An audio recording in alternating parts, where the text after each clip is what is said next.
တောင်သူဦးကြီးများအားလုံးမင်္ဂလာပါခင်ဗျာဒီနေ့တော့ပျောက်ဆိုင်ခြင်းဒုတိယနေ့ဖြစ်ပါတယ်ဒုတိယမြောက်နေ့ဖြစ်ပါတယ်ဒီနေ့ကတော့မိုးရွာတော့အလုပ်ကိုစောစောမစနိုင်ပါဘူးဗျာအခုချိန်မှစရတာမိုးဖြတ်တယ်ခေါ်ရမှာပေါ့နော်ကျွန်တော်တို့ရှမ်းပြည်မှာရှိတဲ့တောင်သူဦးကြီးတွေဗျာဒီလိုနစ်ရှည်ပေများကိုညက်ပြီးမှစိုက်ပြိုးတာအရန်တင်တော်ပါတယ်ပြောင်းမှုလဲစိုက်လို့ရနော်အပင်ရနဲ့တခြားဝင်ငွေလဲရပါတယ်အကျိုးမြတ်ရှိပါတယ်ဒီမှာအသီးတွေလည်းဒီမှာတီးပါတယ်ဒီအသီးတွေဆိုရင်ကျွန်တော်တို့10လ9လပိုင်းကုန်10လပိုင်းဆိုရင်တကယ်ပတ်စံကြက်တဲ့အချိန်မှာငွေပေါ်တဲ့တီးနှံတစ်မျိုးဖြစ်ပါတယ်ဈေးကွက်အရန်ရှိတယ်အဆင်ပြေတယ်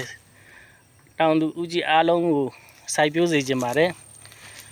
တီးနှံဂျားတီးနှံစိုက်ဖို့လည်းဘာမှအနောက်ရှက်မပေးဘူးဆိုတော့အရန်အဆင်ပြေပါတယ်တောင်သူဦးကြီးအားလုံးကျမ်းမချမ်းသာပြီးမှစီးပွားလက်လာဘာများတိုးအောင်စိုက်ပျိုးရေးကိုလှုပ်ဆောင်နိုင်ကြပါစေလို့စုမုံကောင်းတောင်းရင်းနဲ့နှုတ်ခွန်းဆက်တာပါတယ်ဗျာကျေးဇူးပါအားလုံး